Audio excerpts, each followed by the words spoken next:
আসসালামু আলাইকুম রহমতুল্লাহি বারাকাতু। সুপ্রিয় দর্শক শ্রোতা ভাই বন্ধুগণ, আমি এই মুহূর্তে অবস্থান করতেছি মসজিদুন নববীতে। আজকে হচ্ছে 12ই রবিউল আউয়াল, তথা বাংলাদেশে যেভাবে এই দিনটাকে সরকারি ছুটিসহ বিভিন্ন ধরনের আয়োজন উৎসবভাবে পালন করা হয়, তথা রাসূল সাল্লাল্লাহু আলাইহি সাল্লামের জন্মদিন উপলক্ষে যেভাবে তারা বিভিন্ন ধরনের মিটিং মিছিল আয়োজন করা হয়। তো আমি আপনাদেরকে একটু পার্থক্য বোঝাবো যে মসজিদুন নববী তথা এই মদিনা শহরে রাসূল সাল্লাল্লাহু আলাইহি সাল্লামের শহর, মক্কাতে রাসূল সাল্লাল্লাহু আলাইহি সাল্লামের জন্মভূমি বা তিনি সেখানে জন্মগ্রহণ করেছেন এবং মৃত্যুর আগ পর্যন্ত মদিনাতেই রাসূল সাল্লাল্লাহু আলাইহি সাল্লাম অবস্থান করেছেন।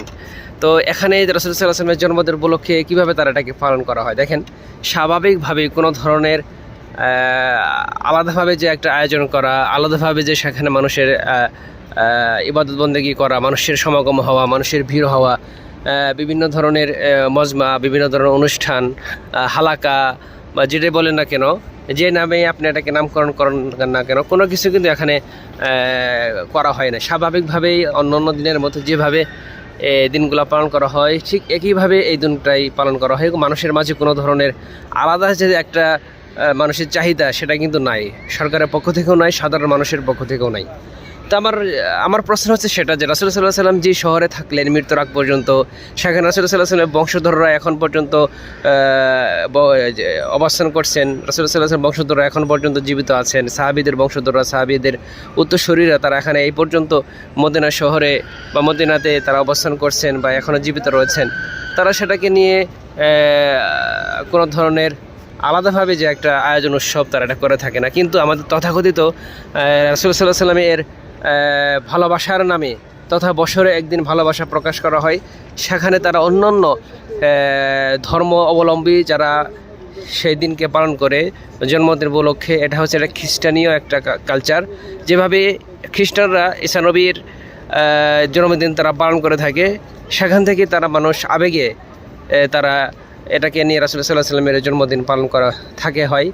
এবং এটাকে আমরা মনে রাখতে হবে যে ফাতেমী খেলাফতের সময় যে রাসূল সাল্লাল্লাহু আলাইহি সাল্লামের জন্মদিন উপলক্ষে যে দিনটি দিবস পালিত হয় সেটা হচ্ছে ফাতেমী খেলাফতের সময়। রাসূল সাল্লাল্লাহু আলাইহি সাল্লামের মৃত্যুর প্রায় 600 বৎসরের অধিক সময় পর এই দিনটা বা এই ঈদ মিলাদুন নবী এটা চালু করা হয়, যেটার সাথে ইসলামের ন্যূনতম কোনো সম্পর্ক নেই। যেখানে মসজিদ নববীতে কোনো ধরনের আলাদা প্রোগ্রাম করা হয় না, আলাদাভাবে কোনো ধরনের কেয়ার নেওয়া হয় না, মানুষের মাঝে আলাদা কোনো উল্লাস নাই, সেখানে আমাদের ভারত বা মহাদেশ সহ তারা কী থেকে এই ভালোবাসা তারা বহিঃপ্রকাশ ঘটায়, এটা আমার আসলে বোধগম্য নয়। আসলে অ্যাকচুয়ালি রাসূল সাল্লাল্লাহু আলাইহি সাল্লামের ভালোবাসা বলতে আমাদের এটাই বোঝা উচিত যে রাসূল সাল্লাল্লাহু আলাইহি সাল্লামের পদাঙ্ক অনুসরণ করা, রাসূল সাল্লাল্লাহু আলাইহি সাল্লাম রেখে যাওয়া সুন্নাহ, রাসূল সাল্লাল্লাহু আলাইহি সাল্লাম রেখে যাওয়া আমাদের দিক নির্দেশনা, তার আদর্শ, তার আখলাক আমাদের জীবনে এটাকে বাস্তবায়ন করা, আমাদের জীবনে শুরু থেকে নিয়ে শেষ পর্যন্ত এটাকে বাস্তবায়ন করা, প্রত্যেকটা মুহূর্তে, শুধুমাত্র একটা বৎসর নয়, প্রত্যেকটা বৎসরই মানে প্রত্যেকটা দিন, প্রত্যেকটা মুহূর্ত আমাদেরকে এই পদাঙ্ক অনুসরণ করা, আদর্শ অনুসরণ করা, এটা হচ্ছে রাসূল সাল্লাল্লাহু আলাইহি সাল্লামের প্রকৃতপক্ষে আসল ভালোবাসার বহিঃপ্রকাশ। তো আমাদের দুর্ভাগ্য হচ্ছে সেটাই যে আমরা আসলে রাসূল সাল্লাল্লাহু আলাইহি সাল্লামের প্রকৃত ভালোবাসা প্রকাশ করতে পারি না।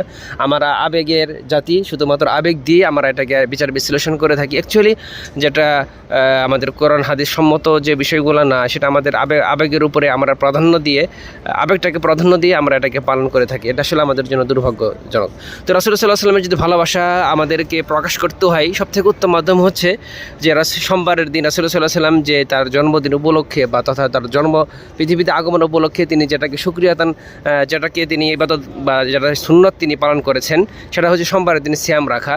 কিন্তু এই সিয়ামটা আমাদের কাছে কষ্টকর মনে হয়, যে ক্ষুধা লাগে বা এটা কষ্টের বিষয়, যার কারণে এটা আমরা করতে চাই না বা করতে পারি না। তো রাসূল সাল্লাল্লাহু আলাইহি সাল্লামের জন্মদিন যদি আপনাকে পালন করতে হয়, তাহলে প্রত্যেক সপ্তাহে সোমবারের দিন আপনি সিয়াম রাখার মাধ্যমেই আপনি এই ভালোবাসার বহিঃপ্রকাশ ঘটাতে পারেন। কিন্তু আমরা অ্যাকচুয়ালি এইটা দিনটাকে আমরা ভুলে যাই, আমরা জানি না যে রাসূল সাল্লাল্লাহু আলাইহি সাল্লাম সোমবারের দিন সিয়াম রেখেছেন। কিন্তু আমরা এই যে থেকে এটা আমরা পেলাম, যেটাকে আমরা বিভিন্ন ধরনের মিটিং মিছিল করে, আমরা বিভিন্ন মসজিদ, বিভিন্ন জায়গায় আমরা সভা সমাবেশ করে, বিভিন্ন মিষ্টি খাওয়া, বিভিন্ন আনন্দ উদযাপন করা, এটা মনে হচ্ছে যে আমার রাসূল সাল্লাল্লাহু আলাইহি সাল্লামের বহিঃপ্রকাশ বা ভালোবাসা বহিঃপ্রকাশ।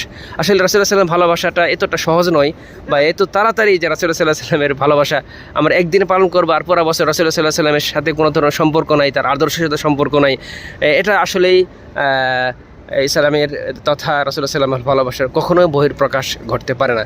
তাই এটা বাস্তব প্রমাণ আমি আপনাদের উপস্থাপন করলাম যে এই মদিনাতে কিভাবে এটাকে উদযাপন করা হয়। এটা দেখেন আপনারাই একটু বিচার বিশ্লেষণ, কোনো ধরনের আয়োজন উৎসব, কোনো ধরনের আলাদাভাবে তারা যে একটা অ্যাক্টিভিটিস তারা করবে, কোনো ধরনের স্বাভাবিকভাবে এটা চলমান রয়েছে।